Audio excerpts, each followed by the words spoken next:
private airport runway in the backyard of a 35,000 square foot chateau, a 235-acre estate that generates millions of dollars a year just by opening its gates, and a construction dynasty that literally poured the concrete for the city's most iconic skyline. Most people think of Atlanta as just the capital of hip-hop or the home of reality TV stars. They are looking at the surface. Beneath the music videos and the red carpets lies a network of financial fortresses that make standard celebrity wealth look like pocket change. We are talking about the Black Mecca of the United States, a city where African-American families have built generational empires in construction, infrastructure, global beauty, and massive-scale real estate. These are not just rich individuals. These are sovereign states operating within the city limits. They own the land, they own the banks, and they own the studios where Hollywood films its biggest blockbusters. We are tracking the property deeds, the government contracts, and the billion-dollar acquisitions to uncover the richest black families in Atlanta. Wait until you see number one.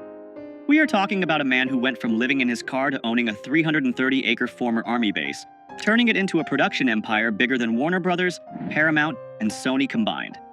Number 7. The Levett Family, the business of dignity. To understand the foundation of black wealth in Atlanta, you have to understand the businesses that serve the community from the cradle to the grave. And in Atlanta, when it comes to the final chapter of life, one name commands absolute respect and immense financial power: the Levett family. Gregory B. Levett Sr. and his wife Betty Levett are the titans behind Gregory B. Levett and Sons Funeral Homes and Crematory. Now, you might think a funeral home business is a modest, quiet operation. In Atlanta, you would be wrong. The Levetts have scaled the business of dignity into a multi-location empire that rivals major corporate chains. They established their first location in Scottsdale, Georgia, in 1980 with a 5,000 square foot facility. Today, that footprint has exploded. They operate 4 massive chapels across the metropolitan area, including a 9,000 square foot fortress in Decatur and a 12,000 square foot state-of-the-art facility in Gwinnett County. This is not just about handling services. It is about infrastructure wealth. Their facilities are designed with the opulence of 5-star hotels. We are talking about viewing rooms with custom furniture, large conference centers for family gatherings, and fleets of luxury vehicles. The family fleet includes pristine Rolls-Royces and Cadillacs, signaling a level of service that demands premium pricing. The wealth of the Levett family is built on a reputation for excellence. In the funeral industry, trust is the only currency that matters.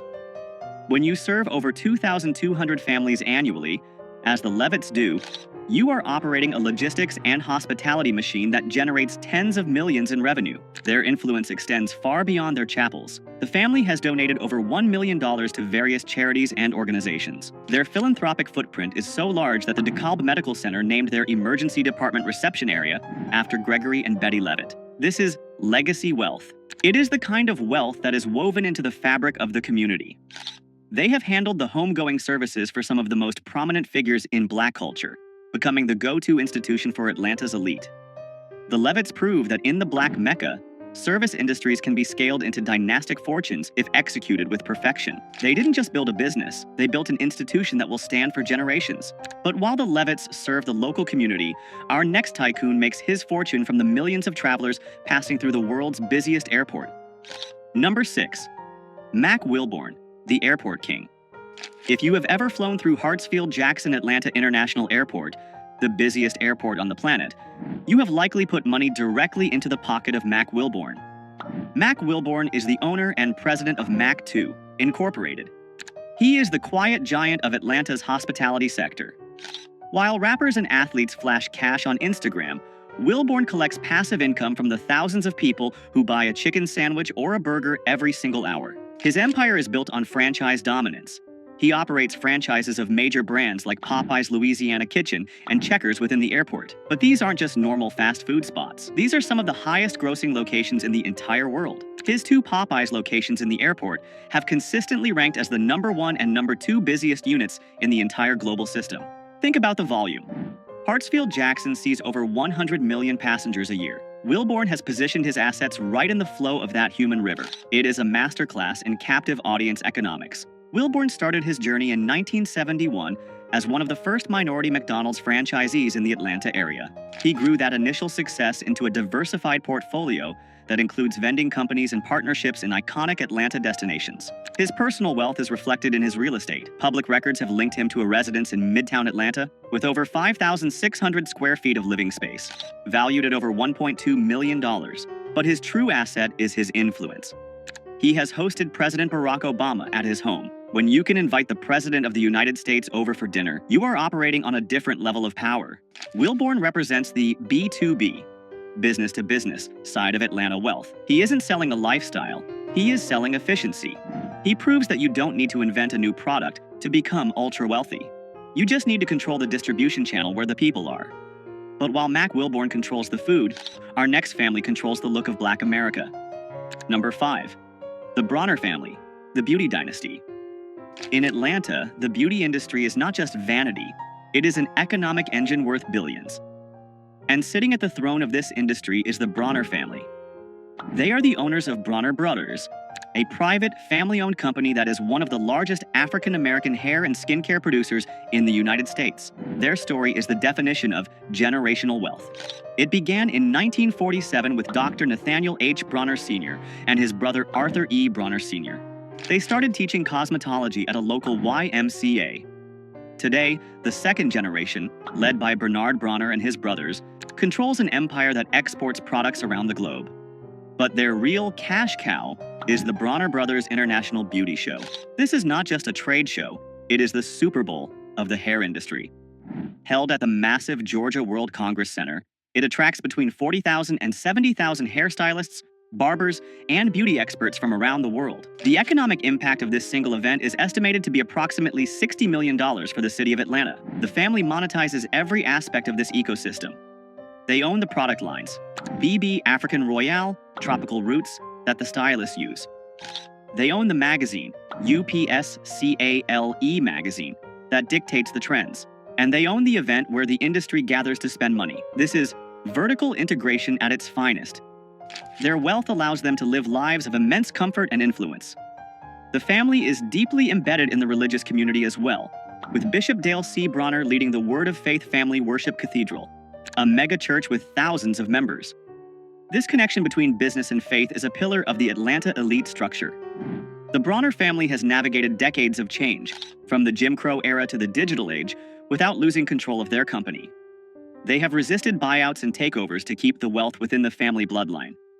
They prove that owning the culture, specifically the unique beauty standards and needs of the Black community, is one of the most lucrative positions in the market. But while the Bronners focus on beauty, our next tycoon is focused on rebuilding the very earth beneath Atlanta's feet. Number 4. Egbert Perry, the urban architect. Do not confuse him with Tyler Perry. Egbert L.J. Perry is a tycoon in his own right, a man whose wealth is written in concrete, steel, and the skyline of the city. Egbert Perry is the chairman and CEO of the Integral Group. He is a real estate developer who didn't just build buildings, he reinvented the concept of urban housing in America. In the 1990s, Atlanta was facing a crisis with its public housing projects. They were dangerous, dilapidated, and economically isolated. Egbert Perry saw an opportunity where others saw a disaster. He partnered with the Housing Authority to create Centennial Place. This was a revolutionary project. He tore down the old projects and built a mixed-income community. He put wealthy professionals right next door to subsidized tenants, creating a seamless neighborhood with high-quality amenities, schools, and recreation centers. This model was so successful, it became the federal standard for housing redevelopment across the United States. Because of this vision, the Integral Group now controls a massive portfolio of real estate assets across the country. We are talking about master-planned communities, transit-oriented developments, and commercial infrastructure valued in the hundreds of millions, if not billions, of dollars in total project capitalization. Egbert Perry's personal influence is staggering. He has served as the chairman of the board for Fannie Mae, one of the most powerful financial positions in the entire country. He sits on the boards of major corporations and has been inducted into the Real Estate Hall of Distinction. His wealth is intellectual capital, converted into real asset capital. He lives a life of quiet, powerful luxury. Unlike the entertainers who flash cash, Egbert Perry moves in the boardrooms where the future of the city is decided. His company is currently involved in the redevelopment of the massive General Motors assembly plant site in Doraville, a project that will create a city within a city. He represents the technocrat wing of the Black MECCA. He is the engineer who figured out how to make gentrification and community development profitable. But if Egbert Perry is the modern developer, our next family is the historic bedrock upon which modern Atlanta was built. Number 3. The Russell family, the concrete dynasty. If you look at the Atlanta skyline, you are looking at the legacy of Herman J. Russell. The Russell family is perhaps the most important business dynasty in the history of Black Atlanta. Herman J. Russell, who passed away in 2014, founded H.J. Russell and Company in 1952. He started as a plasterer. He ended up as the man who built the Coca-Cola headquarters, the Georgia Dome, Turner Field, and major expansions of the Hartsfield-Jackson Airport. Today, the company is run by his children, Michael Russell, CEO, H. Jerome Russell, President, and Donata Russell Ross. They have successfully transitioned the wealth from the founder to the second generation, a feat that many families fail to achieve. Let's look at the scale of their operation. H.J. Russell and Company is consistently ranked among the largest minority-owned firms in the United States. They don't just pour concrete, they manage real estate, they develop affordable housing, and through Concessions International, led by Donata, they operate food and beverage units in major airports across the country. Their family seat is legendary. Herman Russell's estate in Collier Heights, a historic, wealthy Black neighborhood, featured a 50-foot-long swimming pool where Dr. Martin Luther King Jr. used to swim. It was the boardroom of the civil rights movement. Today, the children continue to expand the empire. Jerome Russell is heavily involved in the Russell Innovation Center for Entrepreneurs, RICE. This is a 50,000 square foot business generator gifted by the family to the city. It is the largest center of its kind in the country dedicated to Black entrepreneurs. This is ecosystem wealth. The Russells aren't just rich, they are creating the infrastructure for the next 1,000 Black millionaires. Their personal real estate portfolios are vast, with holdings across Atlanta. They move with the confidence of a family that knows they literally built the walls the rest of the city lives behind. The Russell family proves that true power isn't just about having money in the bank, it's about having your name on the buildings. But now, we transition from the old money builders to the new money land barons. Our next entry is a rapper who realized that land is the only thing they aren't making any more of. Number 2. Rick Ross, the land baron of Fayetteville. Most rappers buy a mansion. Rick Ross bought a zip code. While he made his name in music, William Leonard Roberts II, known as Rick Ross, has pivoted into becoming one of the most asset-heavy celebrities in the South. His residence, which he calls the Promised Land, is the single largest private home in the state of Georgia. Let's break down the numbers because they are staggering. The estate sits on 235 acres of land in Fayetteville, just outside Atlanta. The main mansion is 54,000 square feet. It has 109 rooms. It features a dining room that can seat 100 people. It has a 350,000-gallon swimming pool, which is the largest residential pool in the United States. Ross bought this property from the legendary boxer Evander Holyfield for a reported $5.8 million in 2014. Today, with the renovations and the explosion in Atlanta real estate values, it is worth multiples of that figure. But here is the global status twist. Rick Ross doesn't just live there, he monetizes it. He turned his front lawn into a revenue stream. He hosts the Rick Ross Car and Bike Show, a massive annual event where thousands of people pay hundreds of dollars for tickets to see his car collection and walk on his grass. He turned his house into a convention center. And let's talk about that car collection. Ross owns over 100 cars, most of them classic Chevrolets and luxury Maybachs. He has a garage that looks like a museum, but he didn't stop at 235 acres. He recently spent another $4 million to buy an additional 87 acres adjacent to his property, expanding his kingdom even further. His business portfolio is equally dense. He owns over 25 Wingstop franchises. He owns Checkers and Rally's restaurants. He has partnerships with Bel Air Rosé and Rap Snacks. Rick Ross is the ultimate example of diversified hustle. He took the cash flow from rap music and poured it into tangible, hard assets, land, franchises, and classic cars. He cuts his own grass, literally, to save money and keep himself grounded, but he lives in a palace that was built for royalty. He proves that in the new Atlanta, you can start as a correctional officer, become a rap star, and end up as a landed gentry. But even the promised land pales in comparison to the sheer industrial-scale dominance of our #1 spot. This is a man who didn't just buy a house. He bought a military base. Number 1. Tyler Perry, the sovereign of the South. We have arrived at number 1. The billionaire who redefined what is possible for a black creative in America, Tyler Perry. Tyler Perry's wealth is estimated by Forbes to be $1.4 billion. But that number doesn't tell the full story. The story is in the land. Tyler Perry owns Tyler Perry Studios, a 330-acre production facility in southwest Atlanta. To put that size into perspective, you can fit the studios of Warner Brothers, Paramount, and Sony inside Tyler Perry's lot, and still have space left over. He purchased this land, which was the former Fort McPherson Army base, in 2015 for $30 million. It was the deal of the century. Today, that land is priceless. It is the only major motion picture studio in the nation owned by an African American. The studio features 12 massive sound stages, each named after a black Hollywood legend like Sidney Poitier and Oprah Winfrey. It has its own replica of the White House, which he rents out to productions like The Oval. It has its own neighborhoods, a green screen building, and acres of woodlands. Marvel shoots Black Panther here. The Walking Dead filmed here. Every time a major studio needs a facility in the Hollywood of the South, they have to pay rent to Tyler Perry.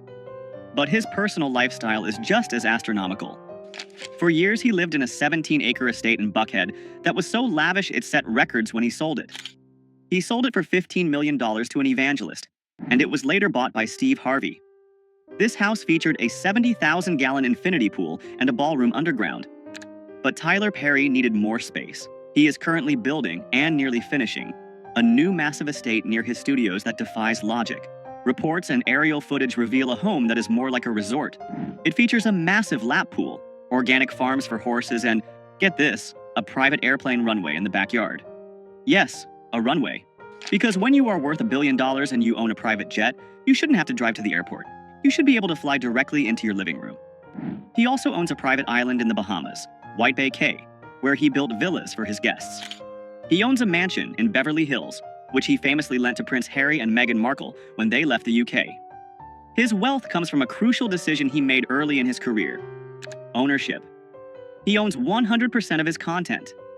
Every Medea movie, every TV show like The Haves and the Have-Nots, every play, he owns the negatives. He didn't sell his rights for a quick check.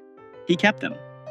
Now, he licenses that content to networks like BET for hundreds of millions of dollars. Tyler Perry is the ultimate manifestation of the Black Mecca dream.